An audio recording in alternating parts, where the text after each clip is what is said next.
Welcome to mom's diary by Ramya.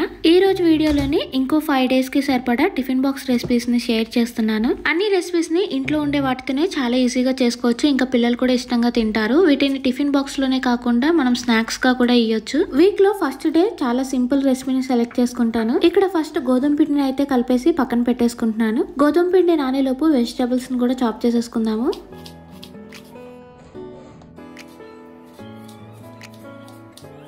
చేసేది తక్కువ quantity కాబట్టి చిన్న ప్యాన్ పెట్టాను. కొద్దిగా ఆయిల్ వేసుకుని అది వేడైన తర్వాత చిన్నగా చాప్ చేసుకున్న ఆనియన్స్, అవి కొద్దిగా ఫ్రై అయ్యాక స్వీట్ కార్న్ 2 టేబుల్ స్పూన్లు వేసుకోవాలి. ఇదేమి ఉడికించలేదు, డైరెక్ట్ గా కట్ చేసి వేసేసాను. చిన్నగా చాప్ చేసుకున్న క్యాప్సికమ్, క్యారెట్ పీసెస్ ని వేసి ఒక 1 మినిట్ ఫ్రై అయ్యాక కొద్దిగా సాల్ట్, కారం, ధనియా పౌడర్ వేసి ఇంకో 2-3 మినిట్స్ ఫ్రై చేసుకోవాలి. ఎక్కువ ఫ్రై చేసుకోవాల్సిన అవసరం లేదు. వెజిటబుల్స్ అన్ని ఫ్రై అయిపోయాయి కదా, దీన్ని పక్కన పెట్టి చల్లార్చుకుందాము. ఇది చల్లారే లోపు చపాతీలని ప్రిపేర్ చేసేద్దాము. మార్నింగ్ బాక్స్ కి సరిపడా 2 చపాతీలు మాత్రమే ప్రిపేర్ చేశాను. వెజిటేబుల్స్ అన్ని చల్లారిపోయాయి కదా, ఒక బౌల్ లోకి తీసుకొని ఇందులోనే 2-3 టేబుల్ స్పూన్ల పన్నీర్ తురుము, 2 టేబుల్ స్పూన్ల చీజ్ వేసుకొని చిన్నగా చాప్ చేసుకున్న కొత్తిమీర వేసి, పెప్పర్ పౌడర్ ఆప్షనల్, ఇక్కడ కొద్దిగా మాత్రమే వేస్తున్నాను. అంతా కలిసేలా మిక్స్ చేసుకొని రెడీ చేసుకున్న చపాతీని హాఫ్ గా కట్ చేసుకొని ఆ హాఫ్ చపాతీ మీద టమాటా కెచప్ అప్లై చేసి ఒక 2 స్పూన్ల స్టఫింగ్ ని ఒక సైడ్ అంతా పెట్టేసి స్టఫింగ్ ని కొద్దిగా సైడ్ కి జరుపుతాం. ఫోల్డింగ్ కి ఈజీగా ఉంటుంది. వీడియోలో చూపించే విధంగా స్టఫింగ్ బయటికి రాకుండా ట్రయాంగిల్ షేప్ లో ఫోల్డ్ చేసుకోవాలి. ఇలా అన్ని చపాతీ ట్రయాంగిల్స్ ని రెడీ చేసుకున్న తర్వాత కొద్దిగా ఆయిల్ వేసుకుని మీడియం ఫ్లేమ్ లో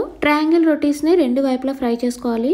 ఆల్రెడీ అన్ని కుక్ చేసుకునేవి కాబట్టి ఒక 2-3 మినిట్స్ ఫ్రై చేసుకుంటే సరిపోతుంది. ట్రయాంగిల్ రోటీస్ అయితే రెడీ అయిపోయాయి. ఇవి చల్లారే లోపు మనం బాక్స్ లోకి ఫ్రూట్స్ ని కట్ చేద్దాము. వాటర్ మిలన్ ని ఇలా ఎలా కట్ చేశారని అడుగుతున్నారు. అమెజాన్ లో వాటర్ మిలన్ కట్టర్ అని ఇలా దొరుకుతుంది. దీంతో అయినా కట్ చేసుకోవచ్చు, లేదంటే కిచెన్ లో పోపు డబ్బాల్లో ఇలాంటి గుంత స్పూన్ లాగా ఉంటుంది కదా, దాంతో అయినా కట్ చేసుకోవచ్చు. ఇదైతే కొంచెం షార్ప్ గా ఉంటుంది కాబట్టి ఈజీగా అయిపోతుంది. ఇది కొద్దిగా టైం పట్టినా సరే అదే షేప్ లో కట్ అయిపోతుంది. ఈ రోజు బాక్స్ లోకి ట్రయాంగిల్ రోటీస్ తో పాటు వాటర్ మిలన్ పీసెస్ ని కూడా పెట్టేశాను.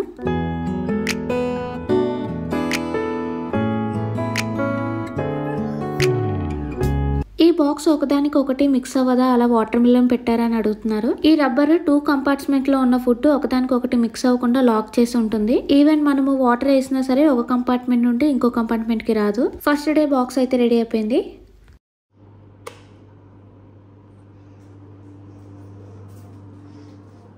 సెకండ్ డే బాక్స్ కోసం ఇంకా చాలా సింపుల్ రెసిపీని అయితే షేర్ చేస్తున్నాను. ఇంట్లో ఎలాగో ఇడ్లీ, దోశ పిండి ఎప్పుడు ఉంటూనే ఉంటుంది. ఫర్మెంట్ అయిన ఫుడ్ కూడా పిల్లలకి చాలా మంచిది. ఇప్పుడు నేను దోశ పిండితో చూపిస్తున్నాను. దోశ పిండిలో కొద్దిగా సాల్ట్, వాటర్ వేసి ఈ కన్సిస్టెన్సీలో మిక్స్ చేసేసుకోవాలి. దోశ, ఇడ్లీ బ్యాటర్ తో బాక్స్ లో ఎప్పుడు ఏ రెసిపీ పెట్టినా సరే కొంచెం డిఫరెంట్ గానే పెడతాను. స్టవ్ మీద గ్రిల్ ప్యాన్ పెట్టుకొని అది వేడైన తర్వాత కొద్దిగా ఆయిల్ వేసుకొని మొత్తం స్ప్రెడ్ చేసేద్దాము. స్టవ్ ని మీడియం ఫ్లేమ్ లో పెట్టుకొని దోశ బ్యాటర్ అంతా కూడా ప్యాన్ మొత్తం కూడా వేసేసుకోవాలి. ఎక్కడ కూడా ఖాళీ ఉండకుండా దోశ పిండితో మొత్తం ఫిల్ చేసేసుకోవాలి. ఇందులోనే కొద్దిగా క్యారెట్ తురుము, చిన్నగా చాప్ చేసుకున్న ఆనియన్స్, కొత్తిమీర, బటర్ పీసెస్ వేసి కొద్దిగా పన్నీర్ తురుము కూడా వేస్తున్నాను. పిల్లలకి నచ్చితే వేయొచ్చు, లేదంటే లేదు. కొద్దిగా పెప్పర్ పౌడర్ వేస్తున్నాను. మనకు కావాలంటే కొద్దిగా టమాటా కెచప్, లేదంటే పిల్లలకి నచ్చే పొడులు ఉంటే అవి కూడా వేసుకోవచ్చు. అది కింద బాగా ఫ్రై అయితే ఈజీగా వచ్చేస్తుంది. నేను వేసింది కాస్ట్ ఐరన్ ప్యాన్ లో కదా, అందుకే కార్నర్స్ ని కొద్దిగా కట్ చేస్తున్నాను.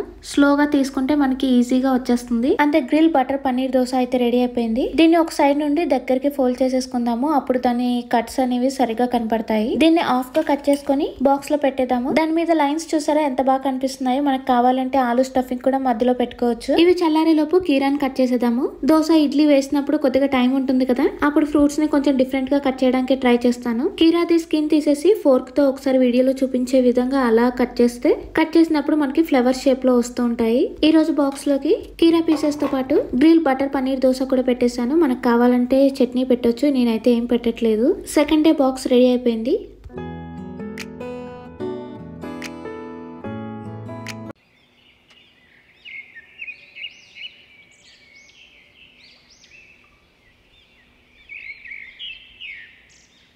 థర్డ్ డే బాక్స్ రెసిపీ కోసం నైటే బౌల్లోని 1 కప్పు రైస్, 1/2 కప్పు శనగపప్పు, 1/4 కప్పు కందిపప్పు, 2 టేబుల్ స్పూన్ల మినపప్పు వేసి నీట్ గా వాష్ చేసుకుని ఒక 4 అవర్స్ పాటు నానపెట్టుకోవాలి. మార్నింగ్ బ్రేక్ఫాస్ట్ కోసం అని నేను నైటే నానపెట్టేశాను. ఒకవేళ స్నాక్స్ గా అయితే మార్నింగే నానపెట్టేయాలి. ఇది కొంచెం టైం టేకింగ్ అయినా సరే రెసిపీ మాత్రం మస్ట్ ట్రై అని చెప్తాను. వెజిటబుల్స్ అన్ని కరెక్ట్ క్వాంటిటీలో వేస్తే టేస్ట్ బాగుంటుంది. నైటే నానపెట్టేశాను కదా, మార్నింగ్ కల్లా పప్పులన్నీ బాగా నానిపోయాయి. వాటర్ వేయకుండా మిక్సీ జార్ లో ఈ పప్పులన్నీ వేసుకొని ఒకసారి గ్రైండ్ చేసిన తర్వాత 1/2 కప్ లో 1/2 వాటర్ వేసుకొని ఈ కన్సిస్టెన్సీలో కొద్దిగా కోర్స్ గా గ్రైండ్ చేసుకోవాలి. మరీ సాఫ్ట్ గా గ్రైండ్ చేసుకుంటే కుక్ కుక్ చేసేటప్పుడు మధ్యలో సరిగా ఉడకదు. కొద్దిగా బ్యాటర్ చిక్కగా ఉంది కదా, మనం వెజిటబుల్స్ వేసిన తర్వాత కావాలంటే వాటర్ ని మిక్స్ చేసుకుందాము. ఈ బ్యాటర్ లో చిన్నగా చాప్ చేసుకున్న అల్లం పచ్చిమిర్చి వేస్తున్నాను. కావాలంటే గ్రైండ్ చేసినప్పుడే వేసుకోవచ్చు. కొద్దిగా ఇంగువ, పసుపు, కారం, రుచికి సరిపడా సాల్ట్, హాఫ్ కప్పు క్యారెట్ తురుము.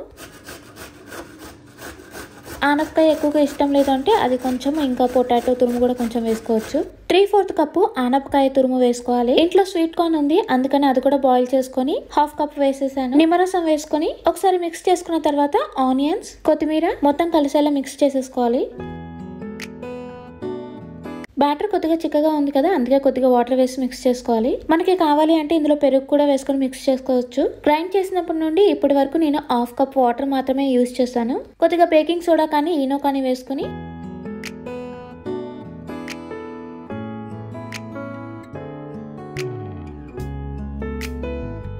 గుంత పొంగనాల ప్యాన్ స్టవ్ మీద పెట్టుకుని కొద్దిగా ఆయిల్ వేసుకొని అది వేడైన తర్వాత ఆవాలు, జీలకర్ర వేసి ఇంట్లో వాళ్ళకి నచ్చితే నువ్వులు కూడా వేసుకోవచ్చు. కరివేపాకు కూడా వేసుకొని మనం రెడీ చేసుకున్న బ్యాటర్ ని కొద్ది కొద్దిగా వేసుకోవాలి. మీడియం ఫ్లేమ్ లో రెండు వైపులా బాగా ఫ్రై అయ్యేలా ఫ్రై చేసుకోవాలి. ఒక 5 మినిట్స్ వరకు టైం పడుతుంది మొత్తం రెడీ అయ్యేసరికి. చూసారా, టర్న్ చేయగానే ఎంత బాగుందో కదా.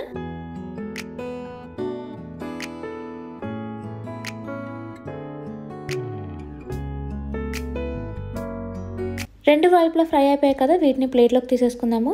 దీని నేమ్ హ్యాండ్వో బైట్స్ అంటారు. నాకు తెలిసి గుజరాత్ లో స్పెషల్ బ్రేక్ఫాస్ట్ అనుకుంటా ఇది. ఇవి బాగా కుక్ చేసుకుంటే లోపల వరకు బాగా ఉడికి టేస్ట్ చాలా బాగుంటుంది. చూసారా, లోపల అంతా కూడా బాగా ఉడికిపోయింది. ఈ రోజు టిఫిన్ బాక్స్ లోకి హ్యాండ్వో బైట్స్ తో పాటు పూల్ మకానా ఫ్రై కూడా పెట్టేశాను. సాటర్డే బాక్స్ రెడీ అయిపోయింది.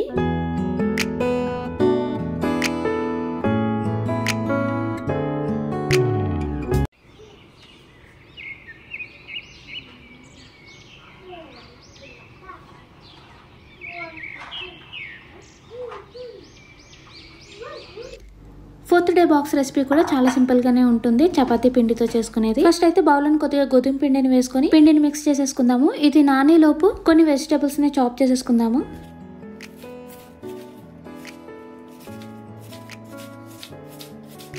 పాన్ లోని కొద్దిగా ఆయిల్, చిన్నగా చాప్ చేసుకున్న ఆనియన్స్, చిన్నగా చాప్ చేసుకున్న క్యారెట్, క్యాప్సికమ్ కూడా 2 టేబుల్ స్పూన్లు వేసుకున్నాను. క్యాబేజీ 3 టేబుల్ స్పూన్ వరకు వేసుకున్నాను. పిల్లలకి నచ్చిన వెజిటబుల్స్ ను చిన్న చిన్నగా చాప్ చేసుకుని వేసుకుంటే సరిపోతుంది. ఇవి ఒక 2 మినిట్స్ ఫ్రై అయ్యాక రుచికి సరిపడా సాల్ట్, కారం, పసుపు, ధనియా పౌడర్, జీరా పౌడర్ వేసుకుని ఇంకో 2 మినిట్స్ కుక్ చేసుకోవాలి. వెజ్ పార్సల్ కి స్టఫింగ్ అయితే రెడీ అయిపోయింది. దీన్ని పక్కన పెట్టి చల్లారే లోపు గోధుమ పిండిని మనకు నచ్చిన సైజ్ లో రౌండ్ గా ఒత్తేసుకుందాము. స్టఫింగ్ కూడా చల్లారిపోయింది కదా, దాని మధ్యలో ఒక 2 స్పూన్ల వరకు వేసుకోవాలి. దాని చుట్టూ కూడా కొద్దిగా ఆయిల్ వేసుకొని కొద్దిగా గోధుమ పిండిని కూడా స్ప్రింకిల్ చేసుకుందాము. వీడియోలో చూపించే విధంగా ఒకదాని తర్వాత ఒకటి ఫోల్డ్ చేసుకోవాలి. ఇలా ఫోల్డ్ చేసుకున్న తర్వాత స్టఫింగ్ బయటికి రాకుండా నెమ్మదిగా ఒత్తుకొని పాన్ మీద వేసి ఒక సైడ్ కి ఫ్రై అయిన తర్వాత కొద్దిగా ఆయిల్ అప్లై చేసుకుంటూ రెండు వైపులా కూడా ఫ్రై చేసుకోవాలి. వెజ్ పార్సల్స్ అయితే రెడీ అయిపోయాయి. వీటిని ఇలాగే బాక్స్ లో పెట్టొచ్చు, లేదంటే 4 స్క్వేర్స్ గా కట్ చేసుకుని కూడా బాక్స్ లో పెట్టుకోవచ్చు. చూసారా, బాగా కుక్ అవుతే స్టఫింగ్ ఎంత బాగా కనిపిస్తుందో. ఈ రోజు బాక్స్ లోకి కొన్ని గ్రేప్స్ తో పాటు వెజ్ పార్సల్స్ కూడా పెట్టేశాను.